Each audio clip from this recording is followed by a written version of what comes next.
नमस्कार दोस्तों, स्वागत करता हूं अपने इस चैनल लॉर्ड स्टडी के ऊपर। आज का जो टॉपिक होगा बहुत ही ज़्यादा यहाँ पर ज़बरदस्त टॉपिक होने वाला है और इस टॉपिक का नाम है गॉस की प्रमेय की उत्पत्ति। गॉस की प्रमेय की उत्पत्ति, जिसको आप बोल सकते हो कि गॉस की प्रमेय का जो फॉर्मूला है उसको किस तरीके से आप सिद्ध करोगे, कैसे आप सिद्ध करोगे, उसके बारे में अच्छे से डिटेल एक्सप्लेनेशन आपको इस वीडियो में मिलने वाला है। हमारे इस चैनल को आप सब्सक्राइब कर लें एंड बेल आइकन प्रेस कर लें, जिसको आपको जितने भी वीडियो के जो लिंक हैं सबसे पहले मिले, जिससे आप अपने एजुकेशन को बेहतर और बढ़िया और एकदम से मस्त बना सकें हमारे इस चैनल से जुड़ करके। तो आज का जो टॉपिक है, मैंने इसके पिछले वीडियो में आपको क्या बताया था, मैंने इसके पिछले वीडियो में आपको एक चीज बताई थी। वो भाई साहब जी मैंने क्या बताया था, मैंने बताया था गॉस की प्रमेय का जो फॉर्मूला है वो किस तरीके से निकला है, वो फॉर्मूला बताया था। लेकिन इस वीडियो में गुरुजी उसी फॉर्मूले का जबरदस्त तरीके से यहां पर निगमन होगा, उसी फॉर्मूले का जबरदस्त तरीके से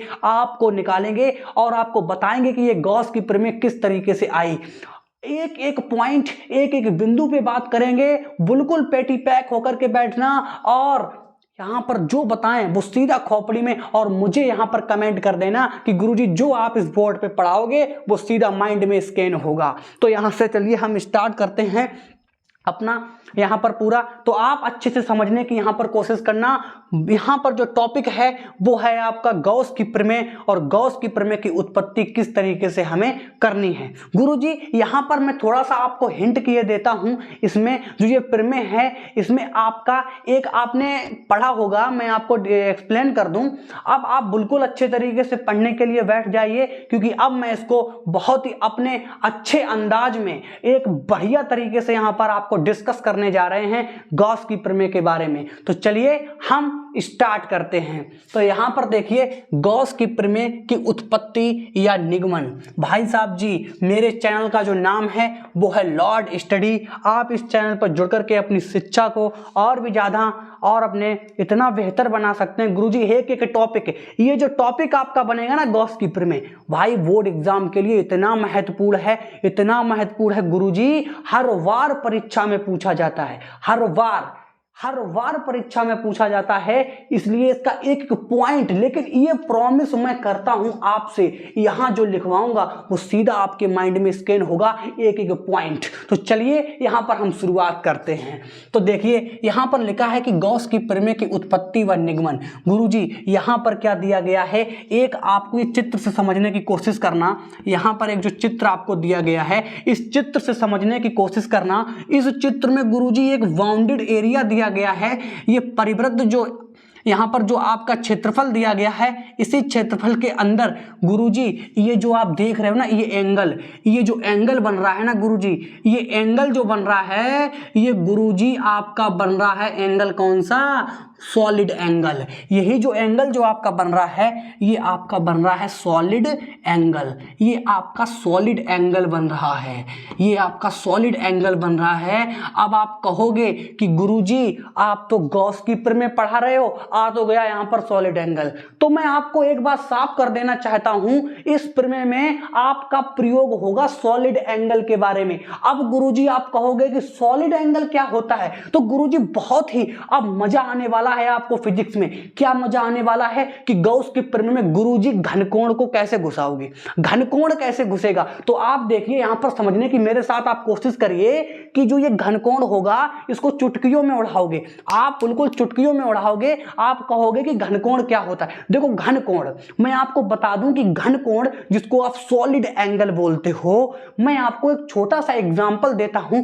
आपने कभी तरबूज कटा हुआ देखा है क्या, तरबूज कटा हुआ देखा है क्या, उसमें जो एंगल बनता है, जैसे कि आपने तरबूज का एक पीस को काटा, गोल गोल तरबूज है, उस तरबूज के एक पीस को काटा और एक पीस को काटने के बाद गुरुजी ने आपने देखा कि जो एंगल बन रहा है ना वो आपका कौन सा एंगल बन रहा है, सॉलिड एंगल। चलो मैं आपको एक दूसरा एग्जांपल देता हूं। यहां पर देखिएगा, ये मैंने एक कागज का टुकड़ा लिया, इसमें आपने कोन देखी होगी, आइसक्रीम की कोन देखी होगी गुरुजी। आपने शंकु बना हुआ देखा होगा ना, शंकु क्लास 9th क्लास 10th में अच्छे से चैप्टर पढ़ा होगा शंकु वाला, उसमें आपने शंकु देखा होगा।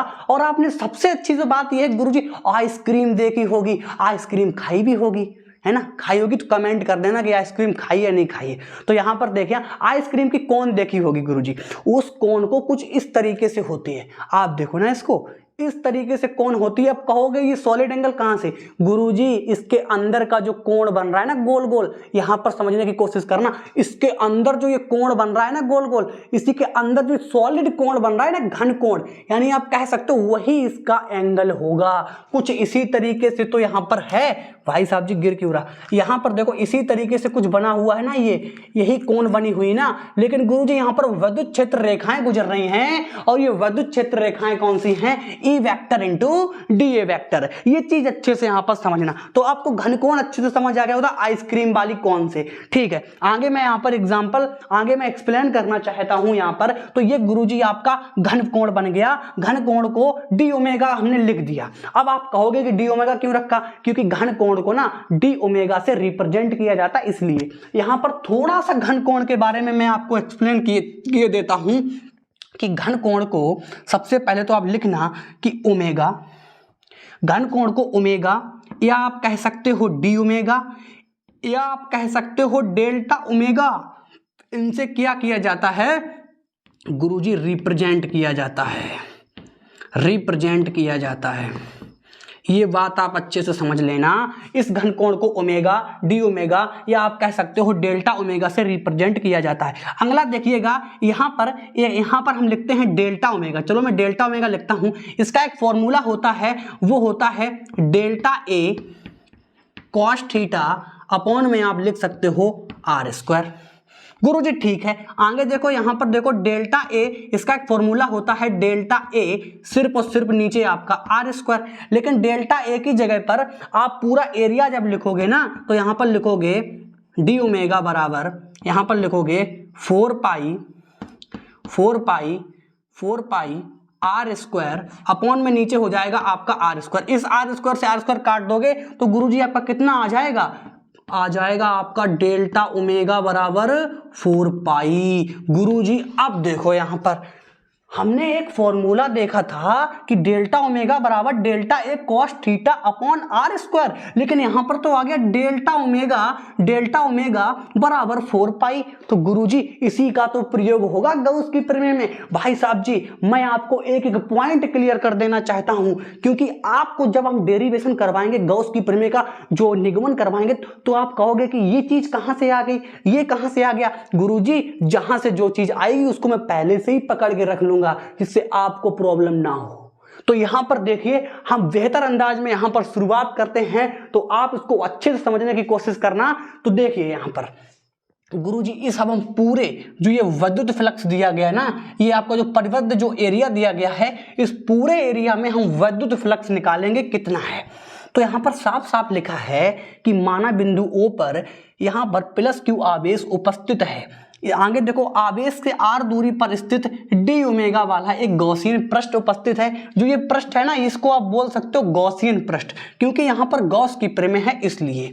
आगे देखिएगा बिंदु O पर अवयव घन कोण डी ओमेगा है। गुरुजी ये देखो ये आया घन कोण डी ओमेगा, ठीक है। अवयव पृष्ठ से कुल निर्गत विद्युत फ्लक्स, वही बात मैंने आपको बताई कि इसमें निर्गत विद्युत फ्लक्स आपको निकालना है। तो निर्गत विद्युत फ्लक्स मैंने उसमें भी निकालना आपको बताया था, उस वाले वीडियो में, पिछले वाले वीडियो में आपको मैंने विद्युत फ्लक्स निकालना बताया था। उसी तरीके से यहां पर निकालेंगे तो देखेंगे कि मैंने क्या किया कि इसको बनाया फाई को। जी गुरुजी बात तो समझ में आई कि फाई बराबर यहां पर लिखेंगे कि सरफेस इंटीग्रल डी फाई। गुरुजी बहुत अच्छी बात। आगे देखो समझने की कोशिश करना कि फाई बराबर ये सरफेस इंटीग्रल है, इस डी फाई की जगह पर हम क्या लिखेंगे, E vector into D A vector, E vector into D A vector. अब देखिएगा जब हम वेक्टर को हटाएंगे तो फाई बराबर निकलेगा आपका surface integral E D A cos theta, E D A cos theta. यहां तक तो बात गुरुजी हमें बहुत अच्छे से समझ में आती है। फिर इसके बाद में क्या करेंगे, जो यहां पर ई डी ए आपका जो कॉस थीटा लिखा है, आपने विद्युत क्षेत्र पढ़ा होगा।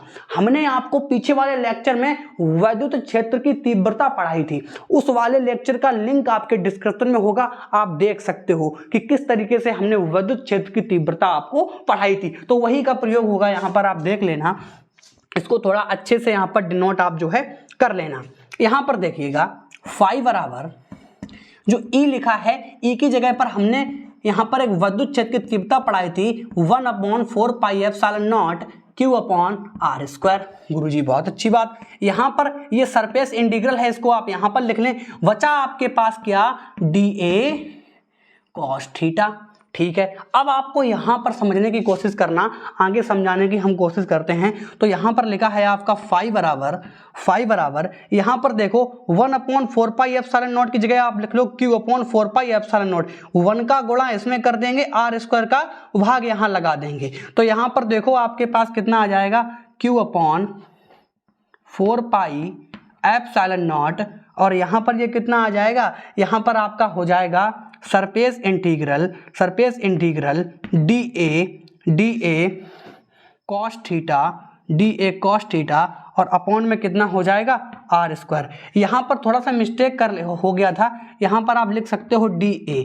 ठीक है, यहां पर अब देखो जो ये dA cos थीटा है, समझने की कोशिश करना, जो ये dA cos थीटा है इसकी जगह पर कितना है गुरुजी, इसकी जगह पर तो है 4 पाई। क्या है गुरुजी, इसकी जगह पर क्या है, 4 पाई है। और एक चीज आप समझने की यहां पर कोशिश करना, क्योंकि आपके लिए हर एक चीज यहां पर इंपॉर्टेंट यहां पर बनने वाली है।